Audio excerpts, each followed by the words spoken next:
বর্তমানে গোটা বিশ্ব জুড়ে যুদ্ধের বাতাবরণ। একদিকে রাশিয়া ইউক্রেনের মধ্যে যুদ্ধ, তো অন্যদিকে মধ্যপ্রাচ্য প্যালেস্তাইন ইসরায়েলের মধ্যে অস্থিরতা। আবার পাকিস্তানের ট্রেন হাইজ্যাক। এই রকম পরিস্থিতির মধ্যে বিশ্বের তাবড়ো তাবড়ো দেশের গোয়েন্দা প্রধানদের নিয়ে আলোচনায় বসতে চলেছে ভারত। আর এই আলোচনায় প্রধান দায়িত্বে রয়েছেন ভারতের প্রধান নিরাপত্তা উপদেষ্টা অজিত ডোভাল। কিন্তু কী কারণে এই বৈঠক, তা নিয়েই নানান রকমের প্রশ্ন, ধোঁয়াশা।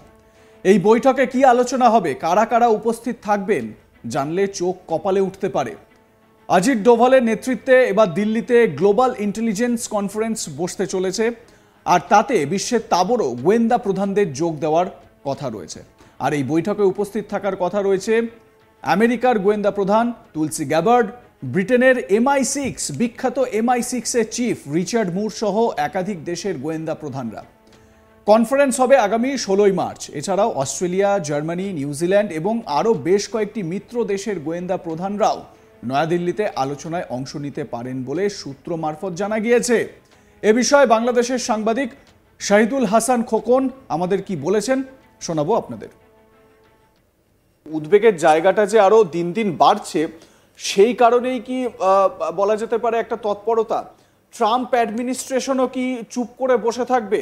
মানে বাইডেন অ্যাডমিনিস্ট্রেশনের এই যে ডিপ স্টেট থিওরি, যেটা শেখ হাসিনার বিরুদ্ধে, শেখ হাসিনাকে উৎখাত করতে মানে প্লট করা হয়েছিল, যেটা মোহাম্মদ ইউনূস নিজে বলছিলেন যে এটা স্টেজড, তো ট্রাম্প অ্যাডমিনিস্ট্রেশনও কি এবারে এই নৈরাজ্য দেখে, অরাজকতা দেখে চুপচাপ থাকবেন, নাকি তিনি তার প্ল্যানিং শুরু করে দিয়েছেন, তলে তলে সবই কাজ হচ্ছে? এখানে এখানে ভারতের এই উদ্বেগের কথা, ভারত কিন্তু নরেন্দ্র মোদী যখন আমেরিকা সফর করেছেন তখনই এই বিষয়টি নিয়ে কিন্তু আলোচনা হয়েছে, এবং সেখানে বাংলাদেশ প্রসঙ্গ যখন জার্নালিস্টরা তুলেছিলেন তখন কিন্তু ডোনাল্ড ট্রাম্প স্পষ্ট করে বলেছেন যে এটি দীর্ঘদিন ধরে ভারত বাংলাদেশকে হ্যান্ডেল করে বা বাংলাদেশ নিয়ে কাজ করে, সুতরাং এই বিষয়টি আমি ভারতের প্রধানমন্ত্রীর উপর ছেড়ে দিচ্ছি। তো এখানে ভারতের উদ্বেগের কথা জেনেই কিন্তু নরেন্দ্র মোদী বলেছেন, এবং তার পরবর্তী সময়ে আমরা যেটি দেখেছি যে বাংলাদেশ ইস্যু নিয়ে ভারতের একাধিকবার ভারত এবং আমেরিকা যৌথ ব্রিফ করেছেন, যৌথ কথা বলেছেন, স্টেটমেন্ট দিয়েছেন। বিশেষ করে ভারত এবং আমেরিকা কিন্তু একটি বিষয় স্পষ্ট বলেছেন যে বাংলাদেশের স্থিতিশীল রাজনৈতিক পরিস্থিতি দেখতে চায় ভারত এবং আমেরিকা, এজন্য তারা যৌথভাবে কাজ করতে চায় এবং কাজ করবে। তো এই বার্তা কিন্তু স্পষ্ট যে ভারত তার উদ্বেগের কথা আমেরিকাকে জানিয়েছেন, এবং ডোনাল্ড ট্রাম্প প্রশাসন বা তার সরকার এ ব্যাপারে একমত পোষণ করেছেন যে বাংলাদেশের এই সন্ত্রাসবাদ, জঙ্গিপানা বা আজকের যে পরিস্থিতি, এ ব্যাপারে একটি স্থিতিশীল বাংলাদেশ দেখতে তারা যৌথভাবে কাজ করবে, এটি স্পষ্ট। এবং এরপর যে ব্যাপারটি ঘটেছে, যে আমি যতদূর জানি এবং বাংলাদেশের কূটনৈতিক সূত্রগুলো, ভারতের কূটনৈতিক সূত্রগুলো যে তথ্য আর তাদের কাছ থেকে যা পাই, সেখানে নিয়মিত ভাবে বাংলাদেশ ইস্যু নিয়ে ভারত এবং আমেরিকার নিরাপত্তা প্রধানরা এবং ইন্টেলিজেন্স এজেন্সিগুলো কাজ করছে। তারা বাংলাদেশের অভ্যন্তরীণ ইস্যুগুলো নিয়ে কাজ করছে এবং সে ব্যাপারে তারা ব্যাপক ফলো আপ রাখছে। ইভেন বাংলাদেশেও যৌথভাবে কাজ করছে। এবং এই ব্যাপারে আমি আরেকটা জিনিস এখানে যোগ করতে চাই, যে ভারতের যিনি নিরাপত্তা প্রধান, যিনি NSA national security adviser Ajit Doval, কিন্তু বাংলাদেশ পরিস্থিতি নিয়ে কলকাতায় দুদিনের একটি কনফারেন্স করেছে। সেই কনফারেন্সে কিন্তু ভারতের বাংলাদেশ সীমান্তের রাজ্যগুলোর যারা হেড এবং ইন্টেলিজেন্ট হেড এবং যারা সীমান্তে দায়িত্ব পালন করে, নট অনলি দ্যাট, যারা বাংলাদেশের অভ্যন্তরে ভারতের ইন্টেলিজেন্ট হিসেবে কাজ করে, এটা একটি গুরুত্বপূর্ণ বিষয়।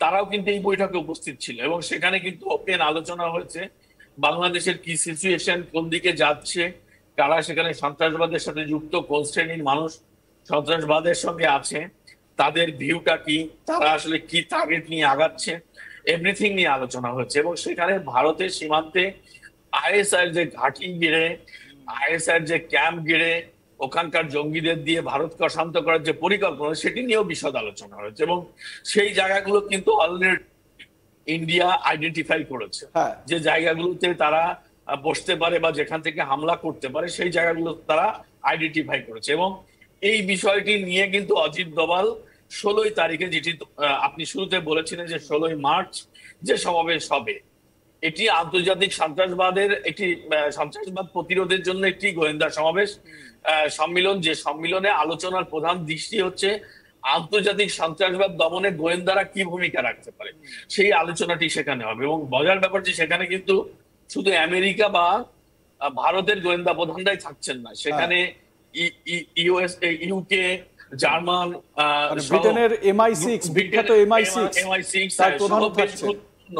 বেশ কিছু গুরুত্বপূর্ণ গোয়েন্দা মানে দেশের গোয়েন্দা প্রধানরা এই সমাবেশে থাকবেন। এখানে মানে ইন্ডিয়াতে হঠাৎ করে এই ধরনের সমাবেশের প্রধান কারণ হচ্ছে অশান্ত পাকিস্তান তো আগে থেকেই আছে, ইন্ডিয়ার নেবরিং কান্ট্রি। দ্বিতীয়ত বাংলাদেশ সেই দিকে ধাবিত হচ্ছে, বাংলাদেশের জঙ্গিরা, বাংলাদেশের বর্তমান সরকার সেভাবেই কিন্তু দেশটাকে পরিচালনা করছে পাকিস্তান পথে যাওয়ার জন্য।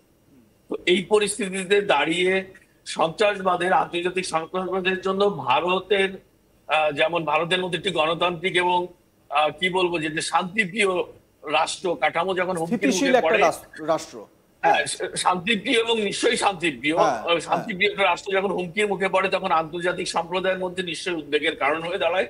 যে কারণেই অজিত দোভালকে কেন্দ্র করে ভারতে আজকের এই সমাবেশটি, আমি যতদূর গোয়েন্দা সূত্র থেকে জানতে পেরেছি যে এই সম্মিলনটি অনুষ্ঠিত হচ্ছে এবং সেখানে বাংলাদেশ, পাকিস্তান সহ এই এশিয়া অঞ্চলের সন্ত্রাসবাদ নিয়ে, জঙ্গিপনা নিয়ে, হুমকির ইস্যুগুলো নিয়ে স্পেসিফিক আলোচনা হবে। লাইক, কমেন্ট, শেয়ার করতে ভুলবেন না। দেখতে থাকুন আজ তাক বাংলা। সাবস্ক্রাইব করুন আমাদের ইউটিউব চ্যানেলটি, বেল আইকন প্রেস করুন নোটিফিকেশন পেতে। এবং এই ধরনের বিভিন্ন যে আপডেটগুলো আমরা দিতে থাকি আপনাদের কাছে, সেগুলো আপনাদের কীরকমভাবে কাজ করছে বা কীরকমভাবে আপনারা দেখছেন সেটা জানাবেন। অবশ্যই পুঙ্খানুপুঙ্খ যে বিশ্লেষণ সেগুলো আমরা করার চেষ্টা করছি। যেমন ধরুন এই যে 16 তারিখ যে একটা গুরুত্বপূর্ণ বৈঠক, 16 তারিখ যে অজিত ডোভালের নেতৃত্বে গুরুত্বপূর্ণ এই বৈঠক দিল্লিতে হতে চলেছে, এই বৈঠক থেকে মূলত কোন বিষয়গুলো উঠে আসবে? মোদ্দা কথা যদি আমি বলি তাহলে সেটা হচ্ছে গিয়ে জঙ্গিবাদ বা সন্ত্রাসবাদকে খতম করাই হচ্ছে গিয়ে মূল বিষয়বস্তু। সন্ত্রাসবাদকে কিভাবে শেষ করা যায় সেটাই হচ্ছে মূল আলোচ্য বিষয়। তুলসী গ্যাবার্ট সম্পর্কে আপনারা যদি জানেন তাহলে তুলসী গ্যাবার্ট তিনিও ইন্দো প্যাসিফিক একটা সফর করছেন। ভারত ছাড়াও তার জাপান যাওয়ার কথা রয়েছে, অস্ট্রেলিয়াতেও তার যাওয়ার কথা রয়েছে, সফর করার কথা রয়েছে।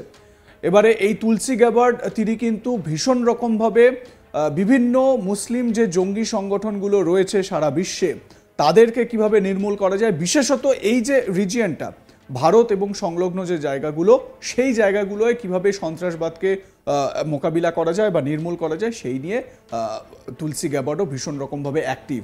এবার দেখার এই বৈঠক থেকে কি আপডেট উঠে আসে। লাইক, কমেন্ট, শেয়ার করুন। দেখতে থাকুন আজ তাক বাংলা। সাবস্ক্রাইব করুন ইউটিউব চ্যানেলটি।